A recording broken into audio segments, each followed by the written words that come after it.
ஓம் சரணாகத தீனார்த்த பரித்ராண பராயணே சர்வஸ்யார்த்திகரே தேவி நாராயணி நமஸ்துதே. வணக்கம் நேயர்களே, இது மகாலட்சுமி ஜோதிடம் வழங்கும் காலச்சக்கரம். உங்கள் அன்பு ஜோதிடர் ஸ்ரீராம்ஜி பேசுகிறேன். அனைவரும் நலமுடன் இருக்கிறீர்களா? நன்றாகத்தான் இருப்பீர்கள், நன்றாக இருக்க வேண்டும்.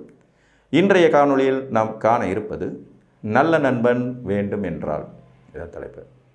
ஜாதகத்தில் உயிர் காக்கும் நட்பு அப்படிங்கிறது வெகு சிலருக்கு அமையும் யோகங்களில் ஒன்றாகும். என்ன நடந்தாலும் தோள் கொடுத்து கூட நின்று சரியான அறிவுரைகள் கூறி வழிநடத்தி செல்லும் நட்பு சிலருக்கு வாய்க்கப்பெறும். அந்த அமைப்பு அப்படிங்கிறது எந்த கிரகங்களின் இணைவு சிறப்பாக இருந்தால் கிடைக்கும் அப்படிங்கிறத நம்ம இன்றைக்கி பார்க்கலாம். பொதுவாக ஒரு ஜாதகத்தில் உடுக்கை இழந்தவன் கை போல அங்கே இடுக்கண் களைவதாம் நட்பு.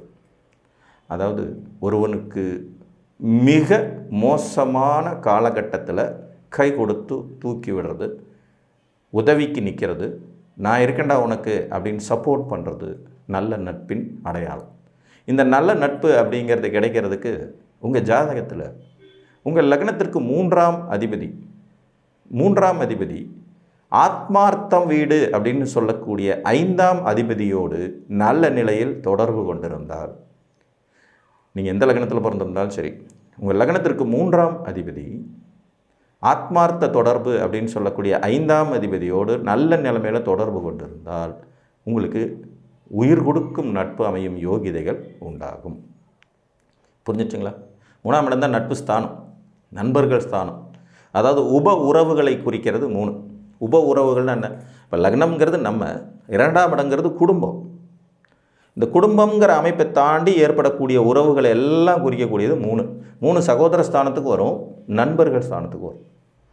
இளைய சகோதரம் அப்படிங்கிற அமைப்பில் 3 வரும். தன் வயது ஒத்த துணைகள் அல்லது தன் வயதிற்கு மீறிய துணைகளை குறிக்கிறது 3ஆம் இடத்துலேயே வரும். வயதுக்கு மீறிய துணைகளை, அதாவது ரொம்ப வயசு வித்தியாசமான துணைகளை, நண்பர்களை குறிக்கிறது 11ஆம் இடத்துலேருந்து எடுக்கும். பட் பொதுவாக ஈக்குவல் ஏஜஸ் அப்படிங்கிறதுல தான் நட்பு அப்படிங்கிறது ஸ்ட்ராங்காக இருக்கும். அந்த மாதிரியான நட்பை கொடுக்கக்கூடியது 3. இந்த 3ஆம் அதிபதி 5ஆம் அதிபதியோடு நல்ல நிலைமையில் தொடர்பு கொண்டிருக்கும். இப்போ ஒரு மேச லக்ன ஜாதகம் அப்படின்னா புதன், சூரியன், இவங்க தான் 3ஆம் அதிபதி 5ஆம் அதிபதி. ஸோ இவங்க 2 பேரும் இணைஞ்ச நிலையில் இவர்கள் ஆட்சி உச்ச மூலத்திரிகோணம் யாராவது ஒருத்தர் அடைஞ்ச இடத்துல இருந்தாலோ அல்லது அதிநட்பு வீடுகளில் இருந்தாலும் ஒரு நல்ல ஆத்மார்த்தமான நட்பு கிடைக்கும். இதில் இருக்கிற ஒரு சூட்சம் என்னென்னா, இந்த புதன் மேசலக்னக்காரங்களுக்கு 6ஆம் அதிபதியும் கூட, எதிரியும் அவரே, நண்பனும் அவரே, எதிரியும் அவரேங்கிறதுனால ஆட்டோமேட்டிக்காக அந்த 6ஆம் வீட்டில் மட்டும் இவங்க இணையக்கூடாது. நார்மலாகவே எந்த ஒரு யோகமும் பழுதுபடுறது 6, 8, 12ஆம் இடங்கள் சம்மந்தப்படும் போது தான். ஸோ அது இல்லாமல் இருக்கணும். இப்போ மேசத்தில் இருக்கலாம், ரிஷபத்தில் இருக்கலாம், மிதுனத்தில் இருக்கலாம், சிம்மத்தில் இருக்கலாம். இந்த அமைப்பு எல்லாமே இவங்களுக்கு நல்ல நட்பை கொடுக்கக்கூடியது. 10ஆம் இடத்துல சூரியன் திக்பலம் பெற்று இருக்கிற இடத்துல உட்கார்ந்துருக்கலாம், புதனும் சூரியனும் இருக்கலாம். ஒன்றும் பெரிய நெகட்டிவாக இருக்காது. இப்போ ரிஷபலக்ன ஜாதகர்களுக்கு 3ஆம் அதிபதி சந்திரன், 5ஆம் அதிபதி புதன். இந்த 3, 5 கூடிய சந்திரனும் புதனும் நேச்சராகவே ஒருத்தர் அவ்வளோவா விரும்புகிறவங்க இல்லை. சந்திரனுக்கு புதனை நல்லா பிடிக்கும், பட் புதனுக்கு சந்திரனை பிடிக்கவே பிடிக்காது. ஸோ அப்போ இவர்களுக்கு நட்பு அப்படிங்கிறது பார்த்திங்கன்னா, இந்த ஆத்மார்த்தமான நட்புங்கிறது கொஞ்சம் கிடைக்கிறது கம்மி தான். ரிஷபலக்னத்துக்கு அதுக்கான வாய்ப்புகள் சற்று குறைவாகவே இருக்கும் அப்படின்னு சொல்லலாம். ஜாதகத்தில் 3ஆம் அதிபதி நல்ல ஒரு பொசிஷனில் வலுத்திருந்தாலும், 5ஆம் அதிபதி வலுத்திருந்தாலும் நட்பு இருக்கும். பட் அந்த ஆத்மார்த்தமான நட்பு, உயிரை கொடுக்கக்கூடிய நட்புங்கிறது ரிஷபத்துக்கு கொஞ்சம் குறைவாக தான் இருக்கும். முதுகுல குத்துற நட்பு தான் அடிக்கடி கிடைக்கும்னு கூட சொல்லலாம். மிதுன லக்னத்தை பொறுத்த வரைக்கும் 3ஆம் அதிபதி சூரியன், 5ஆம் அதிபதி சுக்கிரன். இந்த சூரியனும் சுக்கிரனும் இணைந்த நிலையில் அவர்களில் இருவரில் யாரேனும் ஒருவர் ஆட்சி உச்சம் திக்பலம் மூலத்திரிகோணங்கிற மாதிரி வலுவடைஞ்ச வீடுகளில் இணைஞ்சிருந்தாங்கன்னா இவர்களுக்கும் ஆத்மார்த்தமான நல்ல உயிர் காக்கும் நட்பு கிடைக்கும். இப்போ இதில் இவங்க லக்னத்திலே சுக்கிரன் சூரியன் இருக்கலாம், 3ஆம் இடத்துல சுக்கிரன் சூரியன் இருக்கலாம், 5ஆம் இடத்துல இருக்கலாம், ஈவன் 4ஆம் இடத்துல கூட இருக்கலாம். அங்கே சுக்கிரனுக்கு நீச்சம் கிடைச்சாலும் நீச்சபங்கம்ங்கிற திக்பலம் அமைப்புங்கிறது கிடைச்சிரும். 10ஆம் இடத்துல இருக்கலாம், மேசத்தில் இவங்க இணைஞ்சிருக்கலாம்.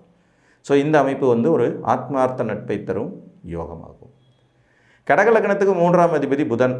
இவங்க ஒரு மாதிரி மறைமுக 12ஆம் இடத்து விரயத்தை தரக்கூடியவங்க. 5ஆம் அதிபதி செவ்வாய். இந்த புதனுக்கும் செவ்வாய்க்கும் அவ்வளோ பெரிய நட்பு நிலை அப்படின்னு சொல்லிட முடியாது. மூன்றாம் அதிபதியாக வரக்கூடிய புதனும் 5ஆம் அதிபதியாக வரக்கூடிய செவ்வாயும் பரஸ்பரம் பகைமை பாராட்டக்கூடிய கிரகங்கள்ங்கிறதுனால இவர்களுக்கு நல்ல நட்பெல்லாம் அமையும். ஆனால் அந்த நட்பு ஒரு காலகட்டத்தில் கட்டாயம் எதிரியாய் மாறிவிடும் தன்மை கொண்டது. நண்பன் எதிரியாகும் யோகிதைங்கிறது கடக லக்னத்துக்கு நேச்சராகவே நடக்கக்கூடியது தான். இதில் நம்ம வாழ்ந்து மறைந்த உதாரணங்கள் எல்லாம் நிறைய பார்த்தோம். இதில் புதன் கன்னியில் செவ்வாயோடு இருக்கும்போது அங்கே செவ்வாய் ரொம்ப பலகீனம் அடைவார். அப்பையும் நட்புனால சிக்கல் ஏற்படும். மிதுனத்தில் ஆட்சி பெறும்போது அது 12ஆம் இடமாக போகும். 10ஆம் இடம் மேசத்தில் புதனும் செவ்வாயும் உட்கார்ந்துட்டு இருக்கும்போது ஆட்டோமேட்டிக்காக இங்கே புதன் ரொம்ப டிஸ்டர்ப் ஆவார். இதுக்கு அடுத்து பார்த்திங்கன்னா விருச்சிகத்தில் செவ்வாய் ஆட்சி பெற்ற நிலையில் உட்காந்துட்டு இருக்கும்போது அங்கே புதன் டிஸ்டர்ப் ஆவார். ஆக மொத்தம் இவங்க 2 பேரும் இணைஞ்சு நல்ல பொசிஷனில் உட்கார்றதுங்கிறதே மோஸ்ட்லி இருக்காது. ஓரளவுக்கு பரவாயில்லை அப்படிங்கிறது மாதிரியான நிலை மேசத்தில் செவ்வாயும் புதனும் இருக்கும்போது புதன் ஒரு 6-7 டிகிரி விலகிய நிலையில் இருந்தார்னா ஓரளவுக்கு நல்ல நட்புன்னு கிடைக்கும். இவங்களுக்கு நிறைய நல்ல நட்புகள் அமையும். ஆனால் அந்த நட்புகள் ஒரு காலகட்டத்துக்கு மேலே உயிரை எடுக்கிற அல்லது முதல் தர எதிரியாய் மாறக்கூடிய நட்பாக போயிடும். சிம்மலக்கணத்துக்கு 3ஆம் அதிபதியாக வரக்கூடியவர் சுக்கிரன், 5ஆம் அதிபதியாக வரக்கூடியவர் குரு. நான் சிம்மலக்கணத்தை பற்றி பேசும்போது வீடியோவில் அடிக்கடி சொல்லுவேன், சிநேகிதத்தால் சீரழியும் லக்னம் சிம்மம் அப்படின்னு. அதுக்கு இந்த அமைப்பே ஒரு உதாரணம். குருவுக்கும் சுக்கிரனுக்கும் ஆகவே ஆகாது. இதுவும் பரஸ்பரம் பார்த்திங்கன்னா ஒருத்தர் பகைமை பாராட்டக்கூடிய கிரகங்கள். இவங்க 2 பேரும் சேர்ந்த மாதிரி ஒரு இடத்துல வலுப்பெறும்போது அது ரகசியமான முறைகளாகவே தான் போகும். இப்போ சுக்கிரன் 8ல் உச்சமாகி குரு அங்கேயே இருக்கும்போது ரகசிய நட்பு அதுதான் வாழ்க்கையில் முன்னேற்றத்தை தருங்கிற மாதிரி வரும். 3ஆம் இடத்துல இருக்கும்போது துலாத்தில் குரு கடும் பகை அடைவார். 4ஆம் இடமும் 10ஆம் இடமும் மட்டும் இவங்களுக்கு ஓரளவுக்கு ஒர்க் அவுட் ஆகும். ஏன்னா 4ல் சுக்கிரனுக்கு திக்பலம், குருவும் அவ்வளோ மோசமான வீடு இல்லைங்கிற மாதிரி இது நல்லாயிருக்கும். 5ஆம் இடத்துல இருக்கலாம், அதுவும் ஒரு மாதிரி ஆத்மார்த்த நட்பை கொடுக்கும் தனுசில். 10ஆம் இடத்துல இருக்கலாம், அதுவும் ஒரு விதத்தில் யோகம். லக்னத்திலே இவங்க 2 பேரும் இருந்துடுறது பெட்டர். ஜாதகரால் கண்ட்ரோல் பண்ணக்கூடிய நட்பு கிடைக்கும், யோகிதை உண்டாகும்னு எடுத்துக்கலாம். கன்னி லக்ன ஜாதகர்களுக்கு 3ஆம் அதிபதி செவ்வாய், 5ஆம் அதிபதி சனி. இதுவும் ஒரு முரண்பாடான அமைப்புகளை தரும். நீங்கள் 12 லக்னத்தில் பார்த்தீங்கன்னா கிட்டத்தட்ட ஒரு 4 லக்னத்தை தவிர மீதி இருக்கிற 8 லக்னங்களுக்கும் நண்பர்களால் உருப்படாமல் போகக்கூடிய அமைப்பு தான் இருக்கும். இது இயற்கை, இது கலியுகம். இங்கே நட்புனால் வளர்ந்தவர்கள் எத்தனை பேர்னா விரலை விட்டு எண்ணிடலாம். 100 பேர் இருக்காங்கன்னா அதில் ஒரு 15 பேருக்கு நட்புனால் 1-2 நல்லது நடக்கும். அப்போ 85 பேருக்கு நண்பர்களாலையும் நட்புனாலையும் இழப்புகளும் சிக்கல்களும் பிரச்சனைகளும் வம்பு வழக்குகளும் கெட்ட பேரும் கெட்ட பழக்க வழக்கங்களும் மோசமான விளைவுகளும் தான் ஏற்படுது. ஸோ அதை தான் இந்த 12 லக்னங்களுக்கும் நான் விளக்கம் சொல்லும்போதே நீங்கள் புரிஞ்சுக்க முடியும். அப்போ கன்னி லக்னத்துக்கு 3ஆம் அதிபதி 5ஆம் அதிபதிங்கிறது இவங்க 2 பேரும் இணைஞ்சாங்கனாலே வேட்டு தான் அப்படிங்கிறது மாதிரியான அமைப்பு. கன்னி லக்னம் நண்பர்களால் வீணாக போகிறதுல முதன்மையான லக்னம். இந்த கூட்டாளிகளை சேர்த்துக்கிட்டு அதனாலேயே குடும்ப வாழ்க்கையில் மிகப்பெரிய சிக்கல்களெல்லாம் சந்திக்கிற லக்னங்களில் கன்னி முதன்மையாக இருக்கும். ஸோ நான் கன்னி லக்னத்துக்கான பலன்கள் சொல்லும்போது நீங்கள் நண்பர்கள் இல்லாமல் இருக்கிறதே உங்களுக்கு சிறப்புன்னு சொல்லுவேன். அதற்கான உதாரணமே இந்த 3ம் 5ம் எங்கே சேர்ந்தாலும் சிக்கலை தரக்கூடியதுங்கிறதுனால தான். மேபி 10ஆம் இடம்ங்கிற ஸ்தானத்தில் இவங்க ஓரளவு விலகிய நிலையில் இருந்தாங்கன்னா ஓரளவுக்கு நல்ல நண்பர்கள் கிடைக்கும், யோகிதைகள் உண்டாகும். 5ஆம் இடம்ங்கிற ஸ்தானத்துலேயும் இவங்க ஓரளவுக்கு விலகிய நிலையில் இருந்தாங்கன்னா, அதாவது செவ்வாய் இங்கே உச்சம், சனி ஆட்சி, ஸோ 10 டிகிரிக்கு மேலே விலகி இருக்காங்க அப்படிங்கிற அடிப்படையில் ஓரளவுக்கு அப்படின்னு எடுத்துக்கலாம். துலாத்தை பொறுத்த வரைக்கும் 3ஆம் அதிபதி குரு, 5ஆம் அதிபதி சனி. இப்போ இவங்க பார்த்திங்கன்னா சமகிரகங்கள் தான். இவங்க எங்கே இணைஞ்சாலும் அவ்வளோ பெரிய மோசம்னு சொல்லிட முடியாது. த மேக்கர்ஸ் ஆஃப் டெஸ்டினின்னு சொல்லக்கூடிய விதி, தன் விதியை தானே தீர்மானிக்கும் சக்தியே குரு சனி இணைந்தவர்களுக்கு தான் நிறைய கிடைக்குங்கிறதுனால இவர்களின் இணைவு இவர்களுக்கு நல்ல நட்பை தரும் அமைப்பு தான். இவங்க துலாத்தில் இருக்கலாம், விருச்சிகத்தில் இருக்கலாம், தனுசில் இருக்கலாம், மகரத்தில் இருக்கலாம், கும்பத்தில் இருக்கலாம், நோ ப்ராப்ளம். மீனத்தில் கூட இருக்கலாம். அது 6ஆம் இடமாகவே வந்தாலும் ஓரளவுக்கு ஆத்மார்த்த நட்பு கிடச்சி விடும், அந்த யோகியதைகள் உண்டாகும். மிதுனத்தில் இருக்கலாம், கடகத்தில் இருக்கலாம். ஸோ துலாத்துக்கு நண்பர்களால் நன்மை நடக்கும் யோகிதைகள் சற்று கூடுதலாக இருக்கிறது அப்படிங்கிறத எடுத்துக்கணும்.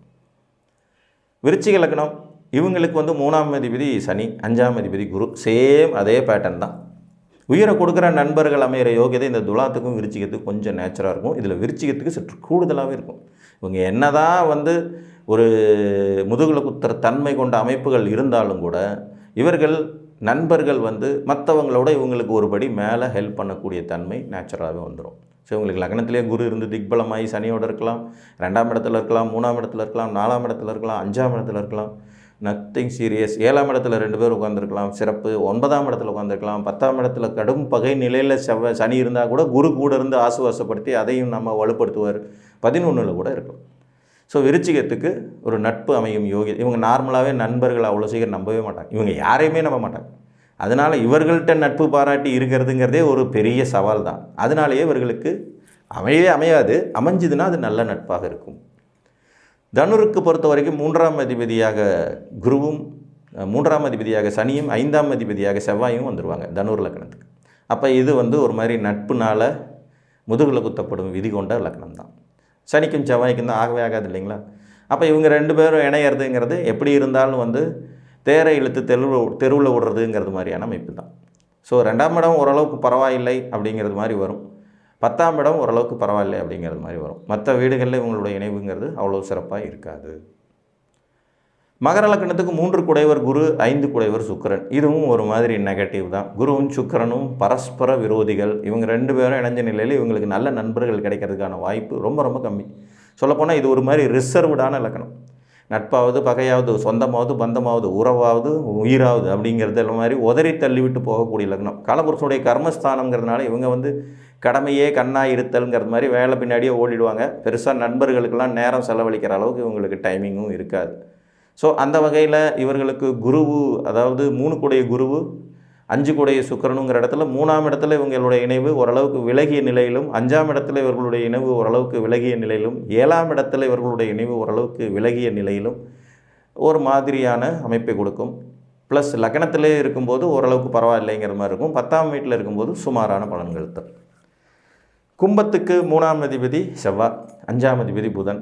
முதல்ல சொன்னது மாதிரி தான், புதனுக்கும் செவ்வாய்க்கும் ஆகவே ஆகாது. இவர்களுக்கும் ஆத்மார்த்தமான நண்பர்கள் கிடைப்பதற்கான வாய்ப்புகளும், உயிரை கொடுக்கும் நண்பர்கள் கிடைப்பதற்கான வாய்ப்புகளும் மிக மிக மிக குறைவு. அப்போ இவங்களுக்கு செவ்வாய் புதனோட இணைவு இல்லாமல் இருந்துட்டாலே பரவாயில்லைங்கிற மாதிரி இருக்கும். 3ல் இருந்தாலும் சிக்கல் தான், புதன் கெடுவார். 5ல் இருந்தாலும் சிக்கல் தான், செவ்வாய் கெடுவார்.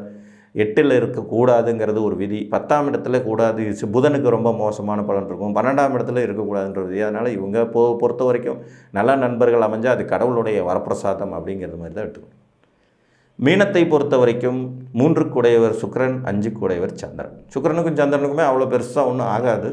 இருந்தாலும் இவர்கள் ஓரளவுக்கு பரஸ்பரம் நல்ல நண்பர்களை உருவாக்கும் தன்மை உடையவர்களாக இருப்பாங்க. சந்திரன் சுக்கிரன் இணைவில் 3ஆம் வீடு வலுவானதாக இருக்கும், 5ஆம் இடமும் வலுவானது தான், ஓகேங்கிறது மாதிரி வந்துடும். 8 சிறப்பு இல்லை. லக்னத்திலே இவங்க 2 பேரும் இணைஞ்சு ஓரளவுக்கு டிகிரி வித்தியாசத்தில் தள்ளி இருக்கும்போது ஓரளவு ஆத்மார்த்தமான நண்பர்களை பெற வாய்ப்புகள் இருக்கும். 11ஆம் இடத்துல சந்திரன் வளர்பிறை சந்திரனாக இருந்து சுக்கிரன் நல்ல நிலையில் அமரும் போதும், 4ஆம் இடத்துல சுக்கிரன் திக்பலம் பெற்ற நிலையில் மிதுனத்தில் அமர்ந்து அங்கே சந்திரன் வளர்பிறை சந்திரன் அமரும் போதும் மனதிற்கினிய நட்பு அமைவதற்கான வாய்ப்புகள் உண்டு. பொதுவாக இது காலபுருஷனுடைய 12ஆம் வீடு மீனங்கிறதுனால ரகசிய தொடர்புகள், ரகசிய நட்புகள் ஏற்படுற விதி உள்ளது. ஏன்னா இங்கே 3 கூடைய சுக்கிரன் 8 கூடையங்கிறதையும் நீங்கள் மறந்துடக்கூடாது. ஸோ ஆத்மார்த்தமான உயிரை கொடுக்கும் நல்ல நண்பன் அமையும் யோகிதைகள் 3, 5ஆம் அதிபதிகளின் இணைவில் தான் ஒளிந்திருக்கிறது என்று கூறி மீண்டும் ஒரு காணொலியில் உங்களை சந்திக்கும் வரை உங்களிடமிருந்து அன்புடன் விடைபெற்றுக் கொள்வது உங்கள் அன்பு ஜோதிடர் ஸ்ரீராம்ஜி. நன்றி, வணக்கம்.